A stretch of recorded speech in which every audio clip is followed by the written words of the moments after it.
बच्चों, आज की बाल कहानी में लोटपोट से मैं एक और मजेदार कहानी लेकर आई हूँ जिसका नाम है नेकी का बदला। सुंदर वन के राजा बब्बर शेर को अपनी ताकत पर बहुत घमंड हो गया था। वह सुंदर वन में रहने वाले अन्य पशुओं को बहुत तंग करता था। अगर अकेले दुकेले में कोई पशु सामने पड़ जाता तो बब्बर शेर उसको मारकर खा जाने में परहेज नहीं करता। एक दिन रामू कुत्ते की माँ सख्त बीमार हो गई। वह जब शाम के समय अपनी बीमार माँ के लिए दवा लेने के वास्ते हकीम के पास जा रहा था तो बीच जंगल में उसका सामना बब्बर शेर से हो गया। बब्बर को देख रामू का डर के मारे पसीना छूट गया। बब्बर रामू को देख दहाड़ा और होठों पर जुबान फेरता हुआ बोला, मैं आज बहुत भूखा हूँ, तुम्हें खा जाऊंगा। यह सुन रामू की घीघी बंद गई, यानी वह बहुत ज्यादा डर गया। वह गिड़गिड़ाता हुआ बोला, आज मुझे जाने दो बब्बर दादा, मेरी माँ बहुत बीमार है, दवा न मिली तो वह मर जाएगी। मैं तुम्हारा एहसान कभी नहीं भूलूंगा। रामू की गिड़गिड़ाहट सुन पता नहीं कैसे बब्बर को रहम आ गया। उसने रामू को छोड़ दिया। दिन बीतते गए। अचानक शिकारियों की एक टोली सुंदर वन में आ गई। बब्बर शेर शिकारियों के घेरे में फंस गया। शिकारियों ने बब्बर पर बंदूक से गोलियां बरसाई।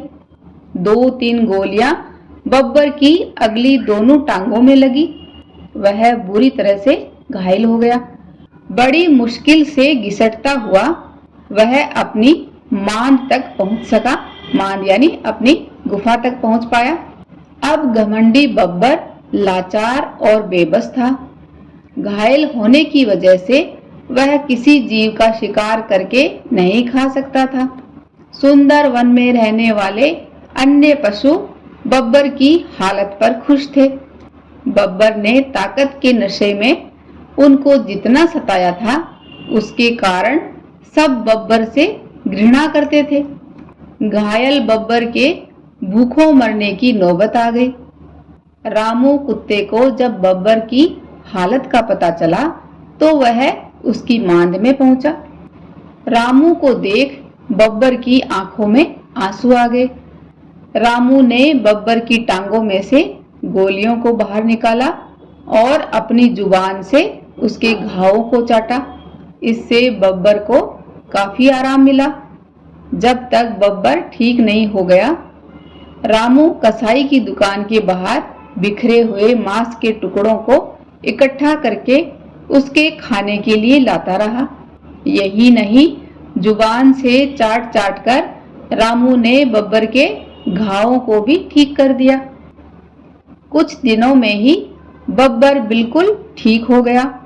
वह अब बहुत बदल गया था। उसका घमंड जाता रहा था। वह समझ गया था कि सबसे प्रेम करने और मिलजुल कर रहने में ही भलाई है। छोटे से छोटा और कमजोर मित्र भी बुरे वक्त में काम आता है। नेकी का फल सदा अच्छा होता है। तो देखा बच्चों, इस कहानी से हमने क्या सीखा कि हमें अपने जीवन में कभी भी अपनी ताकत पर घमंड नहीं करना है, साथ ही सबसे प्रेम और मिलजुल कर रहना है। और जब अच्छा काम करेंगे तो हमेशा उसका फल भी हमें अच्छा ही मिलेगा। बच्चों, ऐसी ही ज्ञानवर्धक और मजेदार कहानियां सुनने के लिए आप मेरा चैनल सब्सक्राइब, लाइक व अपने दोस्तों के साथ शेयर करना ना भूलें। धन्यवाद।